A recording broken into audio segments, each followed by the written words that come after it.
La historia real. Chile 1970-1990. El gobierno de la Unidad Popular.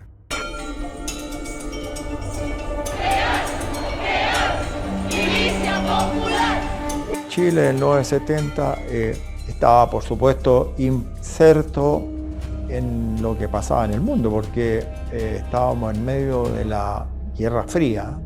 Guillermo Garín, general, vicecomandante en jefe del ejército. Con las consecuencias que tenía para todos los países del mundo y en particular para aquellos países subdesarrollados que se veían influidos fundamentalmente por la parte ideológica del punto de vista del poder de la Unión Soviética, que era uno de las potencias que obviamente se confrontaba con una potencia de Occidente que era Estados Unidos.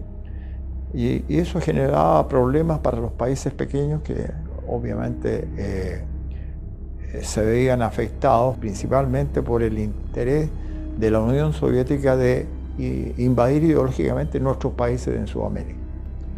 Bueno, era un país que había sido conducido, por decirlo de alguna manera, al socialismo por el gobierno de Eduardo Frei Montalva. Hermógenes Pérez de Arce, abogado, periodista, diputado 1973.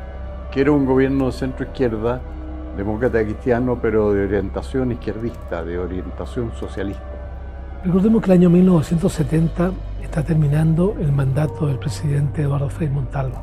Carlos Cáceres, economista, ministro del Interior 83-84 y Hacienda 88-90. Un mandato que se había caracterizado por un proceso de transformación que buscó la democracia cristiana cuando asumió el poder en el sentido de llevar adelante reformas de carácter estructural, las cuales tuvieron su contenido fundamentalmente en la reforma agraria y también en la reforma de la minería. La reforma agraria significó la expropiación de muchos predios agrícolas con la intención, y se quedó nada más que en la intención, de entregar la tierra a quienes la trabajaban, los campesinos, cosa que efectivamente no ocurrió. Y simultáneamente se produjo la chilenización del cobre, en que se entregó parte de la propiedad o se expropió parte de la propiedad de la minería. Después se hicieron los pagos correspondientes a la minería internacional, las compañías de cobre internacionales. Y cuando uno analiza ese proceso, observa que detrás de esta reforma estructural estaba el contenido no solamente de trasladar la propiedad a otros sectores, sino fundamentalmente concentrar mayor propiedad en el Estado. El estatismo era lo que, a mi juicio, alimentaba la voluntad del presidente Frei Montalva, tanto en esta parte de las reformas estructurales como también en la categoría de la promoción popular, en el sentido de alimentar las comunidades, las regiones, los territorios de un pensamiento político más cercano a lo que era el pensamiento del gobierno. Ricardo Martínez, coronel en retiro del Ejército. Creo que fue uno de los peores que ha tenido la historia de Chile hasta esa época. Era grotesco como esta ideología perturbaba la vida completa de los chilenos. Entonces eso era muy, muy triste ver cómo íbamos retrocediendo y nuestra libertad se iba atenuando poco a poco, íbamos viendo que íbamos cayendo más o menos en la órbita del dominio del modelo marxista-leninista. Y hay otro elemento, a mi juicio, que es importante destacar.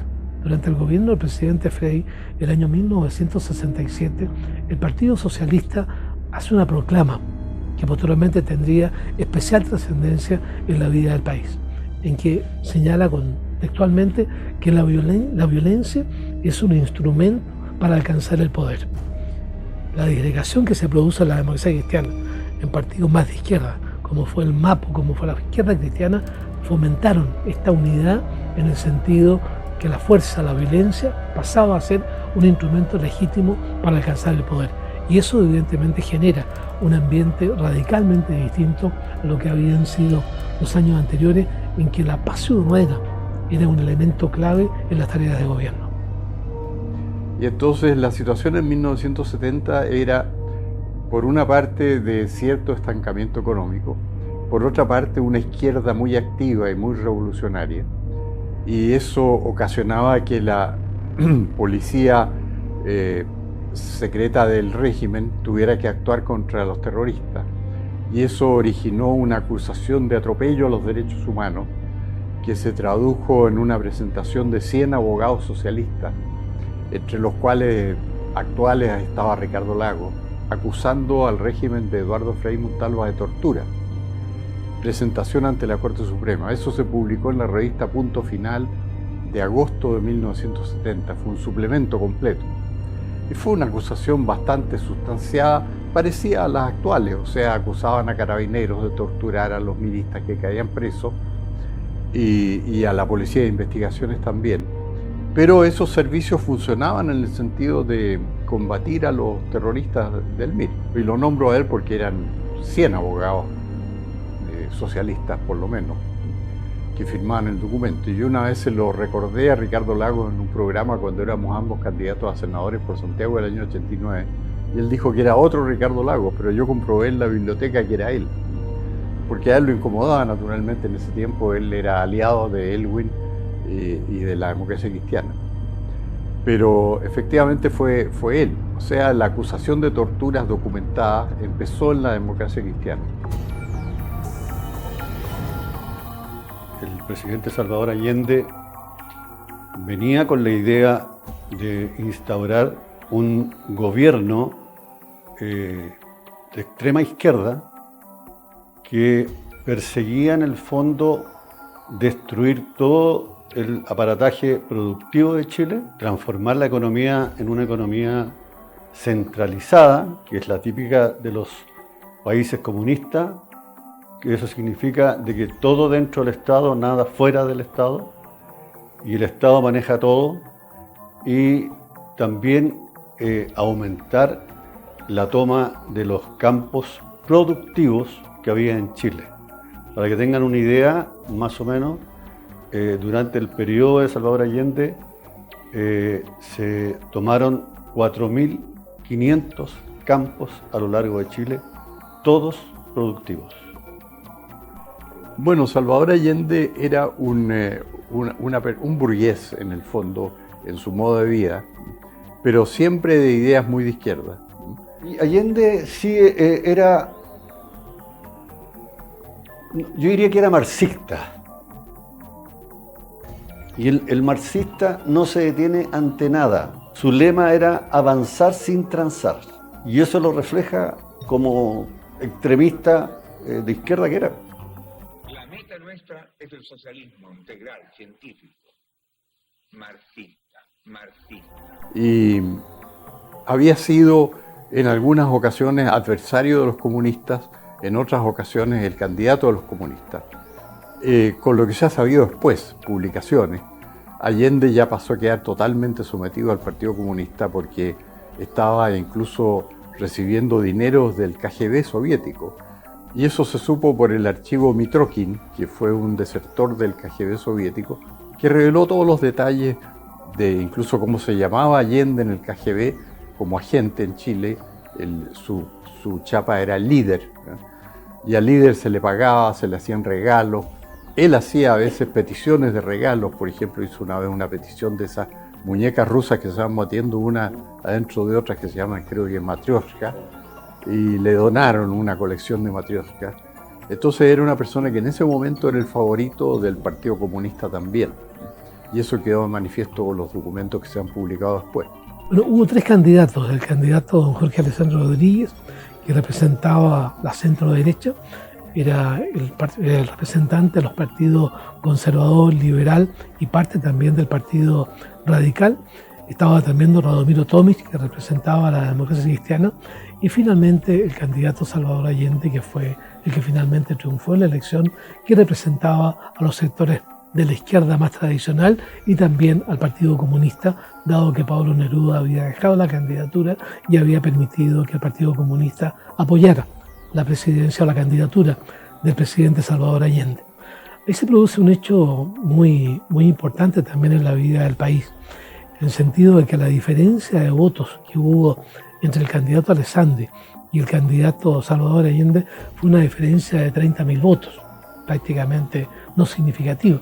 Pero esto implicó de que, dado que ningún candidato obtuvo la mayoría de los votos ciudadanos, fue el Congreso Nacional el que finalmente determinó quién ganaba la presidencia. Y ahí se produce el famoso acuerdo llamado Estatuto de Garantías, que se firma dentro de la democracia cristiana, y los partidos que apoyaban al presidente electo, no presidente electo, al candidato que había obtenido la primera mayoría, Salvador Allende, y se genera este acuerdo para que en el Senado de la República, en el Congreso Nacional, los diputados y los senadores de ambos partidos, de la izquierda y de la democracia cristiana, voten a favor del candidato Salvador Allende, y de esa forma él adquiere la presidencia de la República. El Congreso Pleno proclama presidente de la República para el periodo comprendido entre el 3 de noviembre de 1970 y 3 de noviembre de 1976 al ciudadano Salvador Allende Gosse. Se levanta la sesión. Años más tarde, un famoso escritor francés, Roger de Rey, señaló, entiende, que la firma del Estatuto de Garantía había sido simplemente la fórmula para llegar al poder. Después lo que se hiciera con el poder no tenía ninguna relevancia. Roger le dice al presidente Allende que cómo se le ocurrió firmar ese Estatuto de Garantía. Entonces le dice, bueno, si lo importante era asumir el poder para poder llevar adelante nuestro modelo político. Cada uno con su posición política, por supuesto, muy definida. Salvador Allende, representante de la izquierda más radical, digamos, un político con mucho oficio, porque lleva 2 postulaciones anteriores y solamente en la tercera le resultó y terminó siendo el presidente de la República. Obviamente su proyecto, su modelo era marxista-leninista. En consecuencia no había duda para dónde nos llevaría ese gobierno. La propuesta del candidato Allende era básicamente transformar a Chile en un país tipo Cuba, porque de hecho eso es lo que Fidel Castro quería para Chile, y eso se reflejó y se pudo verificar, ¿no es cierto?, con los famosos cordones industriales, donde se tomaron todas las industrias, pero ninguna de ellas trabajó, donde se tomaron más de 4.500 campos productivos que ninguno trabajó, todos quedaron ahí abandonados, y seguidamente se esforzaron mucho en separar a las familias en general, porque lo que buscan los comunistas en general, su primer objetivo es separar a la familia, porque ese es el núcleo que a la izquierda en el mundo le ha costado poder destruir para lograr sus objetivos. Y ese era uno de los objetivos que tenía Salvador Allende, y que afortunadamente no lo logró porque se dieron circunstancias bastante potentes, y es que la gente comenzó a pasar hambre. ¿Cuál es la tarjeta? A ver, la muestra. La tarjeta de racionamiento, yo tengo 14 raciones. Aquí te dan 2 calugas de caldo, así, 4 calugas cuando llegan, ¿ves? O si acaso llega más, dan más. Igual todas esas cosas, el café, la leche, todas esas cosas son racionadas. ¿A usted le alcanza con eso? Sí, nos alcanza. Y si no nos alcanza, lo hacemos alcanzar comprando otras cosas, otros artículos. Cuando el país, cuando las empresas dejan de producir, cuando se paraliza todo el aparato productivo de Chile, obviamente se produce una escasez que es evidente, y la gente comenzó a pasar hambre. Y eso hizo de que la mujer chilena tomara la bandera de la lucha contra el gobierno de Salvador Allende. Bueno, Alessandri era un candidato de derecha muy respetado. Él había tenido toda una carrera en la administración pública, en la política, había sido elegido senador, había sido presidente de la República, entonces ya tenía un cartel suficiente, pero estaba en un estado de edad avanzada, eso lo perjudicó en la campaña, y En realidad, el programa que él habría llevado adelante habría sido parecido al del gobierno militar. Así que habría sido un gobierno de derecha con políticas de libre mercado, esa era la idea. Alessandri era un empresario, fue presidente de la papelera, era un hombre conservador y lo que él quería básicamente era el desarrollo económico, político y social de Chile. Eso es lo que buscaba Jorge Alessandri. Yo sigo sosteniendo hasta hoy que yo creo que Jorge Alessandri ganó la elección del 70, pero había un pacto secreto entre el candidato de la extrema izquierda, que era Salvador Allende, y el de la democracia cristiana, que era Radomiro Tomic. Y era secreto, así que ni siquiera en la democracia cristiana lo conocían, pero ellos dos habían pactado de que en caso de ganar a Alessandri, si era por menos de 100.000 votos de diferencia, iban a votar el uno por el otro, o sea, si hubieran salido segundo, habrían sido elegidos presidente de la República Allende o Tomic, de acuerdo con ese pacto. Entonces yo creo que de hecho en la elección debe haber habido muchos votos de Alessandri que se fueron por la falta de vocales de apoderados de mesa y controles que se producen cuando la gente no participa activamente en la política, y en eso la democracia cristiana y la izquierda eran mucho más activas que la derecha. Mira, la elección misma, yo creo que recuerdo que teníamos preocupación de qué es lo que podría pasar en la elección, incluso violentina. Habían ya movimientos extremistas en actividad. Entonces, teníamos bastante preocupación. Y nos correspondía, por supuesto, supervisar desde el punto de vista de la seguridad, digamos, el desarrollo del acto electoral. Fue una campaña, me parece que tranquila en general, no recuerdo mucho detalle, pero no tuvimos que intervenir en grandes cosas. Creo que siempre existió la duda de que pudo haber habido fraude, que pudo haber habido fraude. De hecho, posteriormente, ya electo Allende, se investigó, recuerdo, algunos actos que pueden haber constituido alguna irregularidad en la elección. O sea, hubo siempre dudas. Así que yo siempre he tenido la sospecha, porque todas las encuestas lo indicaban así, que Alessandri efectivamente ganó el 70, pero como fue por una diferencia menor, bastaba un voto por mesa ya para dejarlo segundo, como efectivamente quedó. Así que yo sospecho que esa elección no fue bien controlada. De hecho, la derecha se desentendió un poco, no llegó apoderado y perdió por 39.000 votos con Salvador Allende. ¿Juráis o prometéis desempeñar fielmente el cargo de presidente de la República, conservar la integridad e independencia de la nación y guardar y hacer guardar la Constitución y las leyes? Sí, prometo. De conformidad con lo resuelto por el Congreso Pleno, procedo a haceros entrega de la insignia del mando supremo de la nación. Cuando uno compara el planteamiento del candidato a la democracia cristiana, Radomiro Tomic, con el planteamiento de la candidatura de Salvador Allende, no había diferencia significativa. O sea, el mundo chileno se había volcado hacia la izquierda.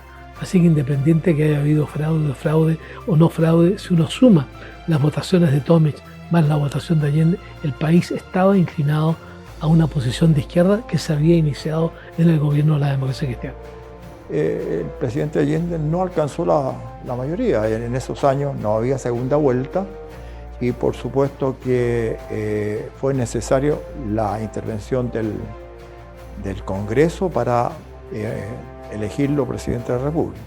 Había gran desconfianza por su línea política bastante conocida y se le exigió prácticamente al presidente Allende que para poder elegirlo a él, porque podrían haber elegido entre las dos primeras mayorías, podrían haber elegido al presidente Alessandri, pero para apoyar al presidente Allende, fue necesario que el presidente se comprometiera formalmente ante el Congreso a respetar la Constitución, las leyes y en consecuencia mantener el modelo que vivíamos en esos años en Chile. Eso en cuanto a los candidatos. Allende, por supuesto, incluso después lo confesó que él firmó el estatuto de las garantías como una estrategia para alcanzar el poder y poder llevar adelante a su vez, valga la redundancia, para aplicar su modelo a Chile. Sabíamos para dónde iba. Esas eran las figuras políticas que en ese momento estaban en juego. Fue una elección extremadamente estrecha. Hay que desmitificar un poco las cosas. Salvador Allende nunca fue electo por el pueblo de Chile. Jamás. ¿Por qué? Y eso es lo que se le olvida a muchos historiadores, contar lo que fue la realidad. De acuerdo a nuestra Constitución, que era la del año 25, establecía de que si alguno de los candidatos a la presidencia de la República, las primeras dos mayorías, no lograba el 51% o el 50% más uno, que es lo máximo, el Congreso Nacional es el que designaba al presidente de la República entre las dos primeras mayorías. Por lo tanto, podía haber designado a Allende o haber designado a Alessandri. Por eso yo sostengo y mantengo que Allende jamás fue electo por el pueblo, como dice. Fue un presidente designado con una maniobra política donde cayó redondita la democracia cristiana. Las medidas que más perjudicaron a Allende no fueron tanto las que tomó su gobierno, sino las acciones de los elementos de izquierda que pasaban por sobre las políticas de gobierno y a las cuales Allende no se oponía. Por ejemplo, las tomas de fábricas, de fondos, de viviendas. Y eso desarticuló completamente su gobierno, porque probablemente él decía que deseaba hacer esta revolución dentro de la legalidad. Y probablemente si hubiera podido lo habría hecho, pero su gente actuaba de otra manera. Entonces se tomaban las fábricas y estaban ahí. Y entonces el dueño de la fábrica interponía un recurso judicial y ordenaba desocupar la fábrica. Y Allende no daba el auxilio de la fuerza pública para desocupar la fábrica. Entonces se formó lo que pasó a llamarse el área social de la economía, que no era social en el sentido legal, sino que eran todas las entidades, fondos, fábricas, viviendas que se habían tomado. Y eso le desarticuló completamente la economía. El cantante Allende tenía una propuesta muy clara y conocida por toda la ciudadanía. El ánimo, el propósito que él tenía era transformar a la sociedad chilena a una sociedad marxista-leninista. Ese era el propósito fundamental. Y cuando uno lee las llamadas 40 medidas, que fueron como el argumento central de la campaña de Salvador Allende, uno deriva de esas 40 medidas el pensamiento muy claro en que todas las medidas que estaba pensando tomar era transformar a la sociedad chilena en una sociedad marxista. Creo, entiende, que ese era el gran propósito del programa de Salvador Allende y fue lo que intentó hacer en los 3 años que duró su presidencia. Y cuando uno hace una especie de división del periodo del presidente Allende, observa una unidad de objetivos muy clara en cada uno de los 3 años en que él gobernó. El primer año, el año 1970, fundamentalmente el año 1971, yo lo llamaría el año de las expropiaciones. El presidente Allende, ya en el ejercicio del mando, recuerdo perfectamente bien, la noche de Año Nuevo, entre el año 70 y 71, él anuncia la estatización de todo el sistema crediticio chileno. Muy convergente y muy coherente con la idea de quien maneja el crédito, al final maneja todos los niveles de producción.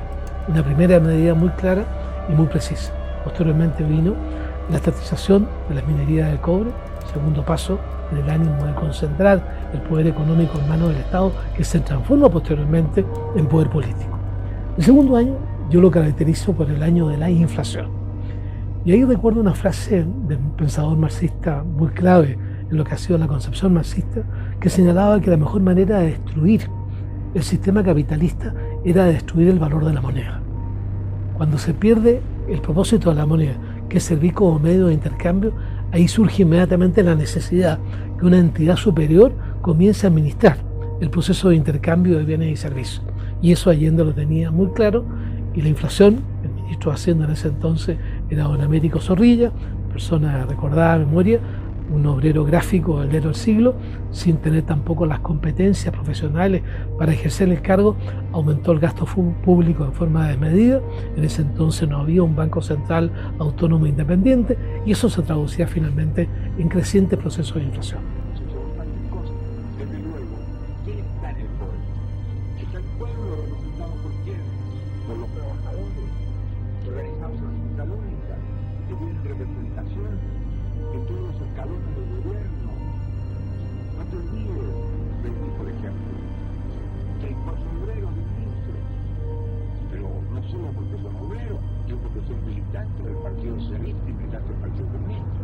La medida tomada por Allende que más afectó a la sociedad chilena fue el destruir el aparato productivo de Chile, tanto en lo que era la parte industrial como era la parte agrícola. Y eso lo logró de forma muy rápida. Había mucha gente ciega que lo seguía creyendo que íbamos a tener un paraíso sobre la tierra, y rápidamente conformó los famosos cordones industriales, los cuales objetivamente no tenían ninguna intención de hacer andar las industrias, sino que solamente tomársela. De hecho, hay muchas de ellas que destruyeron la maquinaria que había en la industria para la producción. Soy uno de los primeros fundadores de ese comité, me mortificó hasta así.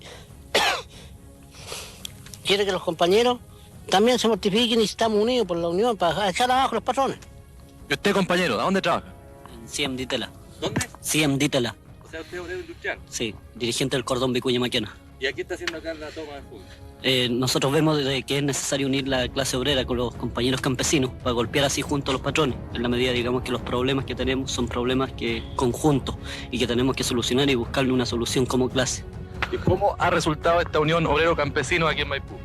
Aquí yo creo que es la primera muestra clara de lo fuerte y efectiva que es precisamente la unión obrero-campesina, porque hay 39 predios tomados con base de apoyo de obreros del sector Cerrillo y algunos de Vicuña Maquena. Y la gente de izquierda que se apoderaba de las fábricas las aprovechaba en beneficio propio. Entonces, por ejemplo, si un caso concreto que hubo, se apoderaron de una fábrica de refrigeradores que era el grupo Javier Vial. Y entonces no había refrigeradores porque no producía la fábrica. ¿Y por qué no producía? Porque los que producían los vendían los trabajadores para beneficio propio. Entonces empezó a operar un mercado negro que desarticuló completamente la economía. Por ejemplo, llegó un juez a un supermercado que estaba tomado y ahí fue agredido el juez. De hecho, le rompieron la ropa y lo golpearon y lo echaron. Y el juez no pudo hacer su diligencia, o sea, él iba a comprobar que estaba ilegalmente tomado. Bueno, eso lo comprobó porque lo agredieron y lo echaron. Pero el gobierno no proporcionaba carabineros para desocupar el supermercado, entonces seguía ocupado. Entonces esa fue la situación caótica que se creó en el país y que llevó a que hubiera se puede decir, un vuelco popular para echar a Allende. Porque la verdad es que Allende fue echado por una mayoría popular, porque fueron los representantes de la mayoría los que le pidieron en la Cámara a los militares que lo echaran. El anuncio por parte del ministro Fernando Flores, desde entonces, del inicio del racionamiento.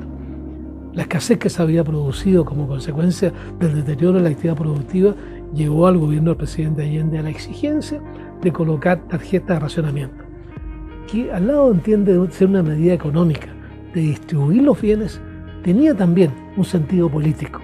Cuando la alimentación depende de la autoridad de gobierno, evidentemente que se pierde la libertad. O sea, cada una de las etapas fueron, a mi juicio, muy convergentes con este planteamiento que hizo el candidato Allende, que a lo mejor muchos no creímos que podía hacerse, porque él lo planteó con mucha coherencia y con mucha claridad y con mucha transparencia, y eso hay que reconocerlo, se manifestaba claramente en cada una de estas tres etapas la voluntad del presidente Allende de transformar a la sociedad chilena en una sociedad marxista. Y se habló, ¿no es cierto?, de la vía chilena al socialismo. Pasó a ser casi como ejemplo para muchos países que se podía llegar al socialismo por la vía democrática. El presidente Allende había sido elegido democráticamente y por la vía de la democracia estaba conduciendo a la sociedad chilena a una sociedad socialista marxista. Bueno, la más elevada, digamos, de las medidas del presidente Allende que dañó la convivencia de los chilenos fue este intento de aplicar el modelo marxista-leninista en Chile. Los chilenos somos amantes de la libertad y ese modelo lo teníamos aquí a la cuadra con Cuba, que realmente era una cárcel de tipo comunista, y obviamente que para nosotros eso no era el ideal. Yo creo que la gran masa de los chilenos no quería esa. Pero esa fue, para mi gusto, la principal medida tomada por el gobierno del presidente Allende para someternos al modelo que era muy cercano a sus ideas. Así que esa fue la principal de las. Y bueno, otras medidas, por supuesto, la intervención del aparato productivo, que obviamente creó un desabastecimiento en el país que afectó a todo el país. Recordemos que nos quedaban pan para 3 días o harina para 3 días, eran las declaraciones del mismo. Yo recuerdo cuando empieza a pasar todas estas cosas, yo estaba, me acuerdo, en una guarnición por allí, alejada de Santiago, y conocí a un profesor con el cual participaba en un directorio de un club deportivo. Y yo en el año 70, este profesor era comunista. Era bastante, un hombre bien ilustrado y moderado, por supuesto, con el cual se podía conversar. Era el año 72, 1972, y ya el país estaba en plena decadencia y bueno, estábamos ya se había pasado ese primer año que fue bastante, digamos, las medidas populistas tuvieron efecto y teníamos aparentemente un bienestar en desarrollo en el país. Pero el año 72 ya se acabó y empezó a funcionar la máquina de producir billetes y la inflación se dispara y empieza a afectar a toda la ciudadanía. Le pregunto a este hombre, oye, ¿pero qué están haciendo? El país se está destruyendo con todo el aparato productivo. Y él me dijo, que yo sorprendido, capitán bastante inocente en política, él me dijo, mira, lo que pasa es que ustedes no comprenden. Hay que efectivamente, en otra palabra seguramente, destruir todo para que a partir de ahí surja el país socialista que va a conseguir el bienestar efectivamente de todos los chilenos.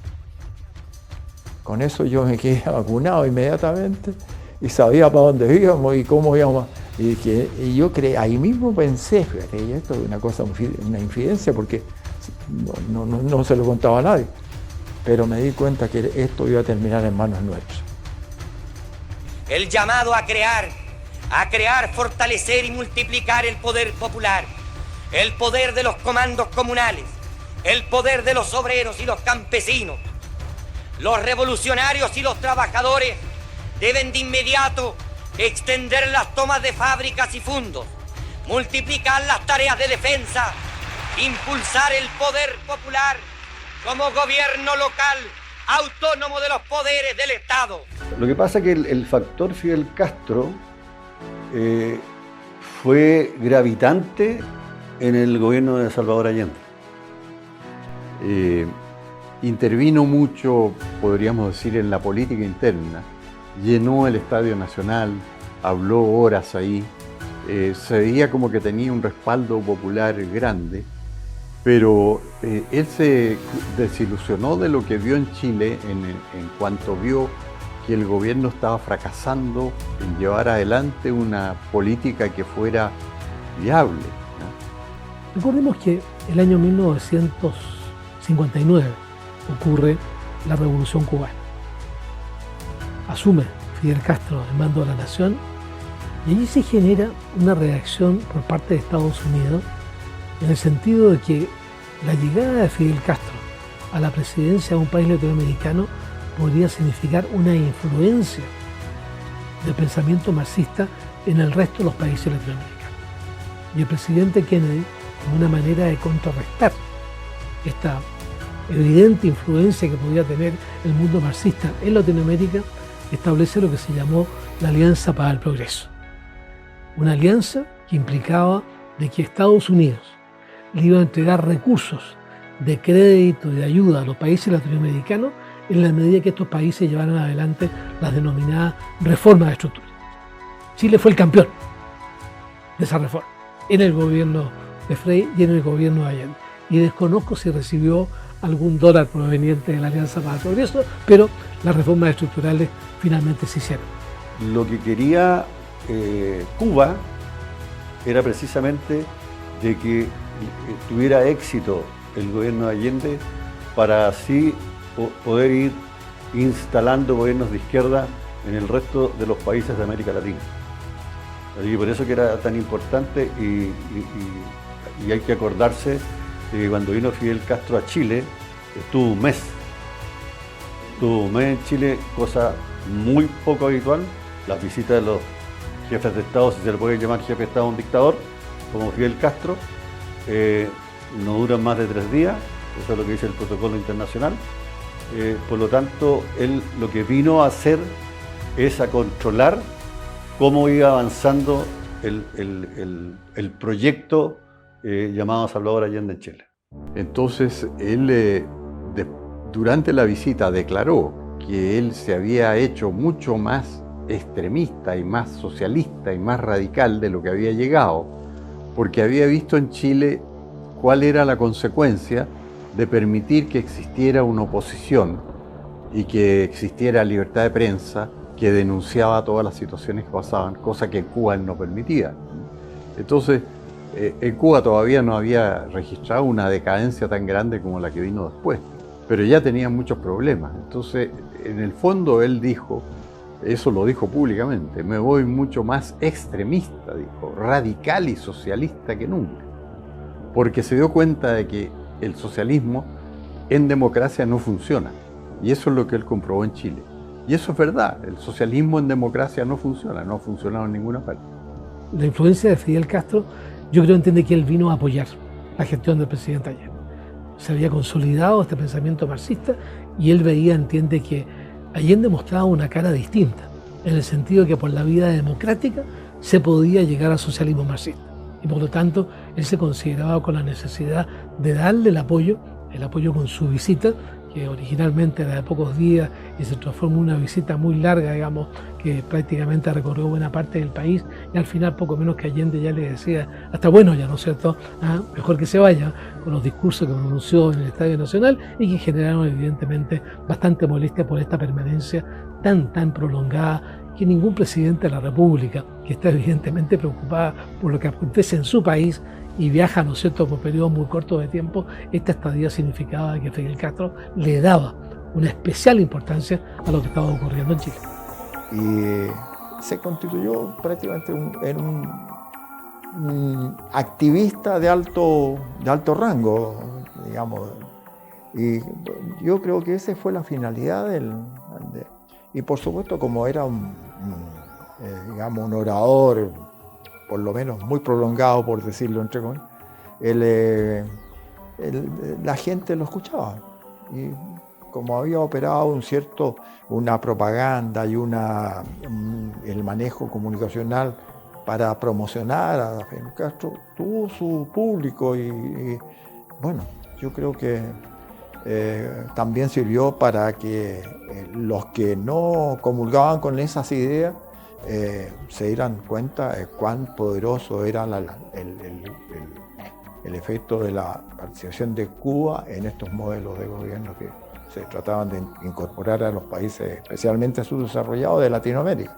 No sé, lo que esos partidos han logrado en los sectores de pobladores, la gente con menos conciencia, tener arraigo, en algunos sectores del campesinado. Tú sabes que hay una masa en Chile de un porcentaje alto de analfabetos, gente que no hemos podido inclusive todavía incorporar, plenamente la lucha del pueblo. Bueno, y yo tengo una impresión que esa resistencia acude a los procedimientos clásicos, además desarrollados, y son procedimientos que nosotros calificamos de fascistas, y que tratan, por tanto, de ganar masa con la demagogia, si es posible, en los sectores más atrasados de las capas humildes, y ganar masa en las capas medias.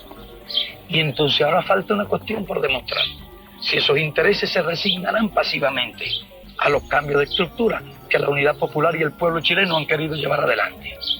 Y es de esperar, si nosotros vamos a analizar teóricamente esta cuestión, que hagan resistencia fuerte e incluso hagan resistencia violenta. De manera que sea un factor que no se puede descontar en absoluto de la actual situación chilena, a mi juicio.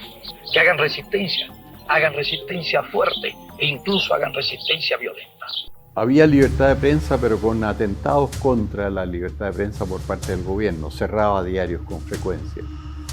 La Mañana de Talca, recuerdo unos diarios cerrados, clausuraba radio. Yo tenía un programa en la radio de agricultura y de repente clausuraban la radio y pasaban semanas sin poder transmitir. Entonces era una libertad de prensa que sufría atentados por parte del gobierno, pero que no era suprimida por el gobierno.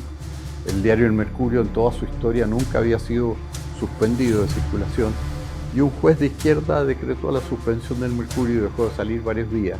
Pero entonces se presentó un recurso ante la Corte Suprema y el Mercurio pudo volver a reaparecer. Quiero señalar frente a ustedes lo que es la moral de alguna prensa. Que no insistan, como insiste el Mercurio hoy día, en una actitud antinacional, antidemocrática. O sea, funcionaba más o menos el Estado de Derecho con una visible vocación del gobierno por evitar el ejercicio de todas estas libertades porque obviamente no le convenían. La prensa de oposición creaba un clima de impopularidad por el fracaso de las políticas de gobierno. Y ellos estaban poco a poco armándose, en el sentido de tener armas, para dar un golpe. Eso era evidente que iba a suceder. Y el propio Allende en una oportunidad cayó en una trampa sin darse cuenta, porque recibía muchos periodistas extranjeros, lo entrevistaban a él, y en una oportunidad él creyó que recibía un periodista alemán de Alemania Oriental y suponía que era comunista como él. Y entonces el periodista, en este malentendido que Allende no percibió, le preguntó si iba a haber elecciones en 1976 de presidente de la República cuando terminaba su plazo. Y Allende le dijo paladinamente, pensando que era comunista y que eso no tenía consecuencias, le dijo: no, compañero, sí, sabemos que no puede ser así. Y el periodista alemán occidental lo publicó así en Alemania Occidental y se prestó para muchos comentarios aquí en Chile, porque Allende involuntariamente cayó en una trampa. Porque acordemos que en ese tiempo prácticamente la televisión era incipiente, por lo tanto las radios también, entre ellas estaba la radio Agricultura, que era absolutamente una radio que le hizo la pelea hasta el final a Salvador Allende, y en su momento la radio Cooperativa, que también fue opositora a Allende, y por eso fueron en algún minuto silenciadas, al igual que algunos canales de televisión, de los pocos que había, especialmente en las regiones, se los tomaron y los silenciaron, porque no querían de que la gente se enterara de qué es realmente lo que estaba haciendo el gobierno de Salvador Allende, porque no hay que olvidar de que el presidente Salvador Allende no tenía mucha libertad para hacer lo que él quisiera. De hecho, hay varios de los ministros de Estado que él tuvo de que no sabían leer y algunos no sabían leer ni escribir. Entre ellos la señora Mireya Baltra, que anteriormente fue ministra de Trabajo y de la que me acuerdo porque falleció hace un par de días, y como 3 o 4 más, que Vergara, me acuerdo que también está en la misma condición. Por lo tanto, no habían muchas expectativas en que fuese un gobierno de querer ir bien con la calidad de ministros que él había nombrado y que yo creo que se los impusieron. La televisión era pluralista pero con obstáculos. Por ejemplo, obstáculos que tuvieron importancia después internacional. Canal 13, que era el canal de mayor audiencia porque era de oposición, y la oposición se había hecho muy fuerte, más fuerte que el gobierno, en términos de opinión pública, empezó a extender sus transmisiones y quiso, para igualar a Televisión Nacional, y quiso instalar en Concepción un canal 13 de Concepción, y allá el gobierno entonces instaló un mecanismo que interfería la señal del canal 13. Recuerdo el programa, hasta esta hora se improvisa, famoso programa en que intervenía Jaime Guzmán y otros, digamos, creo que es Jaime Celedón y otras personas que probablemente los nombres no los recuerdo, Julio Martínez, los nombres no los recuerdo todos ellos, pero evidentemente que se transformaron en un círculo de conversación en que evidentemente daba la oportunidad de expresar con mucha libertad los puntos de vista, y ahí surgió la figura de Jaime Guzmán en la defensa nuevamente de los valores y principios que alimentaban una sociedad de libertad. Yo creo, sin embargo, que la diferencia entre este gobierno y los anteriores es que nunca estuvimos más sostenidamente en descenso que ahora. En el pasado en Chile había habido etapas mejores, etapas peores, malas, algunas malas, otras bastante mejores de lo que tú crees. Pero ahora vamos en una pendiente guarda Aquí baja. se trata de constatar que absolutamente todos los partidos politiqueros han pasado por el gobierno. Y el resultado para los chilenos ha sido catastrófico. Claro, mira, entonces, ¿seguimos con los males menores o cortamos esto de raíz? Tu conclusión es muy sencilla, Rodrigo. Los países tienen que dirigirlo grupos más o menos organizados. Y ocurre que en Chile se ha organizado un grupo que se llama la Unidad Popular, existe otro grupo organizado en vastos sectores partidistas o gremiales que está en la oposición, y existe un tercer sector organizado que se llaman las Fuerzas Armadas.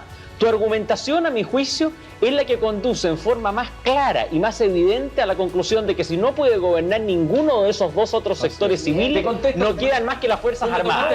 Porque la gente suelta no puede gobernar las naciones. Parece que... Yo creo, entiendes, que el Mercurio publicó, intentaron, no me cabe la duda que hubo intentos de alguna manera. Incluso se habla de que Salvador Allende en algunas conversaciones privadas manifestó que el deseo de él habría sido expropiar, ¿no es cierto?, el diario del Mercurio, pero yo creo, entiende, que el Mercurio tuvo una etapa, ¿no es cierto?, de contención realmente muy importante y permitió, entiende, que se expresara. Apareció el diario La Tribuna, vinculado con Renovación Nacional, en que en esta característica un poco, ¿no es cierto?, de la cuarta, ¿verdad?, que conocimos posteriormente en forma, digamos, humorística y en forma muy realista, explicaba lo que estaba aconteciendo en Chile y generó también una simpatía hacia ese periodo, ¿no es cierto?, que con bastante voluntad y con bastante transparencia defendía también los valores cercanos al pensamiento de la centro-derecha. La izquierda tenía medios de comunicación, especialmente prensa escrita, que tenía medios que obviamente se dedicaban a dar a conocer las bondades de todo este modelo que se estaba aplicando en Chile y en consecuencia, pero eso dejaba en evidencia justamente esto que yo te resaltaba, en el sentido de que la libertad se estaba restringiendo cada vez más, la libertad.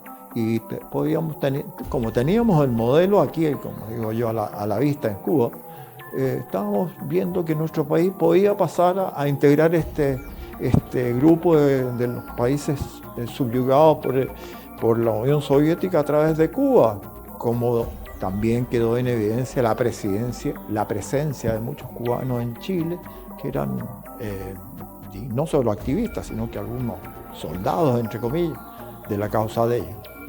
Así que ahí fíjate que una cosa que ocurrió que en esos años ya, principios del 73, por ejemplo, un gran chileno, que era don Juan de Dios Carmona, que era senador, me parece, recuerdo que pidió una vez a los organismos pertinentes que le informaran de la presencia de muchos ciudadanos de la órbita soviética, o sea, especialmente los países orientales, de Europa Oriental. Y sorpresa, era una lista que ocupaba puestos en diferentes actividades del país, manejada fundamentalmente por el Estado, de alrededor de 6.500 ciudadanos de esos países que habían llegado a Chile. Entonces todo eso configuraba un cuadro de pérdida de la libertad que a nosotros nos es tan querida. Entonces la prensa empezó a denunciar estas cosas, pero bueno, desgraciadamente seguía en el poder, digamos, el poder derivando más a una situación radical en el país y se empezaba a configurar un cuadro muy peligroso de guerra civil porque las posiciones estaban muy confrontadas. Así que se quebraban las Fuerzas Armadas después y nos metíamos en una guerra civil muy, muy grave, muy peligrosa. Usted está cumpliendo su programa, enfrentamiento continuo, permanente. Hasta si ellos lo buscan, si ellos lo provocan, habrá el enfrentamiento forzado. Si ellos lo buscan, si ellos lo provocan, habrá el enfrentamiento forzado. Los factores que motivaron la intervención militar y no el golpe de Estado, como suelen llamarle, y lo voy a explicar. El día 23 de agosto del año 73, después de haber hecho una votación mayoritaria, que fueron 80 votos contra 23, en el que se declara de que Salvador Allende se ha salido de la Constitución en reiteradas oportunidades, por lo tanto su mandato se declara ilegal y tiene que abandonar la presidencia de la República. A la semana después hace lo mismo la Corte Suprema de Justicia y posteriormente el Contralor General de la República. Basado en esos tres aspectos que son de mucha importancia y estaban dentro de la Constitución Política de la República de esa época, que era la del año 1925, repito, lo que hicieron las Fuerzas Armadas fue pronunciarse, y esa es la razón de por qué se define como pronunciamiento militar y no golpe de Estado. Y le voy a poner un ejemplo súper claro. Si las Fuerzas Armadas intervinieran hoy, sería un golpe de Estado. Bueno, la razón inmediata fue el llamado civil, que el acuerdo de la Cámara les dijo a los comandantes en jefe, que eran ministros de Allende en ese tiempo, los tres comandantes en jefe de aviación, del ejército y de la Armada, eran ministros de Allende. Entonces el acuerdo de la Cámara les dijo que tenían que poner término a las situaciones de hecho existentes, y ellos lo interpretaron como un mandato para ponerle término al gobierno de Allende. Y actuaron si en el fondo este fue un golpe civil ejecutado por los militares. Y en la Cámara, yo era diputado cuando se discutió el acuerdo, había diputados de la izquierda que decían eso. Decían, este es un acuerdo para que los militares se tomen el gobierno, es un golpe de Estado. Y yo obviamente también leí el acuerdo y decía eso. Entonces la causa inmediata fue que los militares recibieron un recado de los civiles para tomarse el gobierno. Y lo hicieron. Bueno, el factor principal a que los militares actuaran fue precisamente la solicitud que hizo el Congreso Nacional basado en la Constitución Política de 1925, que no solamente establecía, sino que disponía de que las Fuerzas Armadas tenían que cuidar la institucionalidad del país y era de su responsabilidad. La intervención de las Fuerzas Armadas fue provocada por la ciudadanía que pidió la intervención de las Fuerzas Armadas, además con las instituciones políticas, porque la Cámara de Diputados, la Corte Suprema, estaban todos viendo que estábamos yéndonos al fracaso más grande de este gobierno y con el daño consiguiente al país. Y bueno, le estaban pidiendo que alguien parara esta vorágine de comunismo que se estaba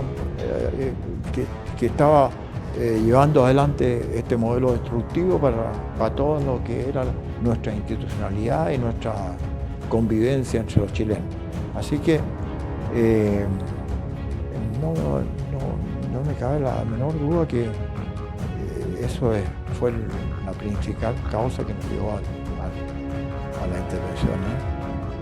Eso y esta lucha de los transportistas que ya se libró en octubre, esta vez tiene que ser una batalla hasta las últimas consecuencias. Así lo hemos entendido todos los que estamos apoyando a los transportistas en su justa lucha. Porque tiene destruido, y este es un gobierno corrompido y degenerado, señor. Inmundo, comunistas asquerosos, tienen que salir todos de Chile. Uno, la crisis económica, que era terrible. O sea, Allende, el 7 de septiembre del 73, publicado en el Mercurio, decía, queda harina para pocos días más. O sea, como diciéndole al país, van a tener hambre, no tienen que comer, porque no comer pan ya es lo máximo. Entonces había un caos total en la economía. Entonces era evidente que iba a haber un autogolpe. Y esto se producía no porque alguien lo denunciara, que lo denunciaban. En el Senado hay un discurso de Elwin que yo he publicado en mi historia del gobierno militar, lo publiqué como un antecedente, en que en el Senado él dice prácticamente que el país está al borde de una guerra civil, de un golpe militar por parte de la izquierda, por el armamentismo que era evidente.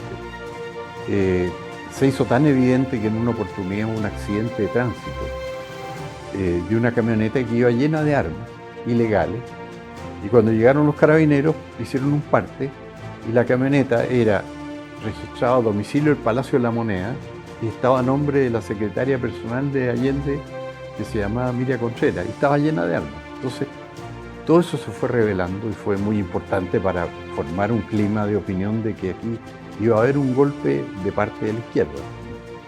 Y además hubo una internación de armas de Cuba que también Allende la manejó muy mal porque dio distintas versiones, decía que eran cuadros que le había enviado Fidel, después dijo que eran helados de mango, como riéndose de todo el mundo, y después se descubrió, después del 11, que eran armas. Entonces eso fue muy importante también, la sensación de que si no había un golpe militar, iba a haber un golpe de la izquierda. ¡Pueblo, conciencia, Putin, min! ¡Pueblo, conciencia, Putin, min! ¡Pueblo, conciencia, Putin, min! En estas circunstancias, pensamos que la acción de las Fuerzas Armadas simplemente se anticipó a ese riesgo para salvar al país de caer en una guerra civil o en una tiranía comunista. El gobierno de Allende, en 1973, tenía a Chile con una hiperinflación de 606%. Expropió 4.691 predios. Destruyó a Chile en solo 3 años. El 63% de los diputados acusaron al presidente y su gobierno de 20 violaciones concretas de la Carta Magna, incluyendo el amparo de grupos armados, la tortura, las detenciones ilegales, la mordaza a la prensa libre, la manipulación de la educación, la confiscación de propiedad privada. El Parlamento chileno, el Poder Judicial, el comercio, empresas, la ciudadanía en su conjunto pidieron la intervención de las Fuerzas Armadas para poner fin al gobierno de la Unidad Popular. Posteriormente se conoció que el gobierno planeaba ejecutar un autogolpe el 19 de septiembre de 1973. El deterioro de la actividad productiva produjo un cansancio ciudadano que derivó posteriormente en la convocatoria del pueblo de Chile a solicitar que intervinieran las Fuerzas Armadas. Un segundo aspecto, a mi juicio, importante fue la declaración que hizo la Cámara de Diputados y la declaración que hizo la Corte Suprema, hablando claramente de la inconstitucionalidad en la cual se estaba observando el comportamiento del gobierno del presidente Allende, que no se respetaban los fallos judiciales, y la Cámara de Diputados, ¿no es cierto?, alegó porque por la vía de incorporar a militares en el gabinete del presidente Allende, eso de alguna manera, la permanencia de los militares, daba la impresión de que los militares estaban de acuerdo por lo que estaba haciendo en la ruptura del orden institucional, y eso yo creo que finalmente fueron argumentos que derivaron, además de la convocatoria que uno sentía en la ciudadanía chilena. Nos recuerda las grandes manifestaciones, las grandes marchas, el hecho de que las mujeres, ¿no es cierto?, acudían a los regimientos pidiendo la intervención militar. Creo que al final todo eso produjo un ambiente en que las Fuerzas Armadas se vieron forzadas a asumir el poder. En la defensa de los valores de Chile. La historia real. Chile 1970-1990.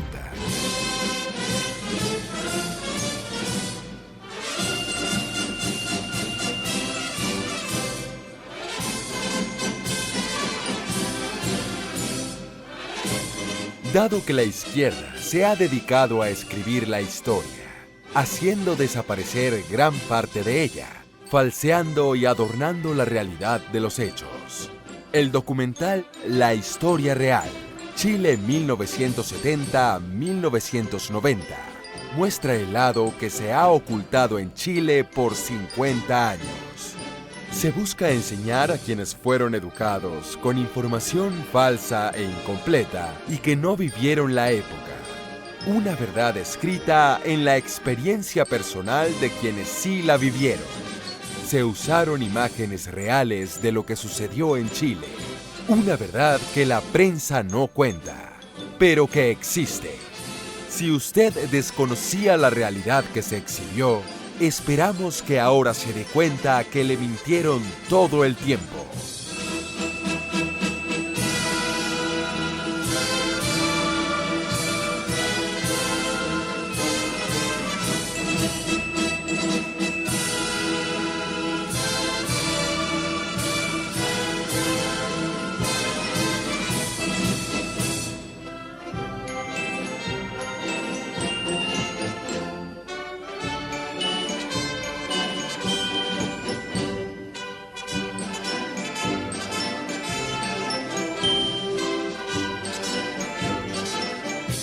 Todos somos chilenos.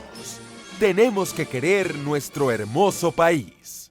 Cuidarlo de ideologías totalitarias, internas y externas que dañen nuestra libertad. Los chilenos siempre debemos ser libres. ¡Viva Chile!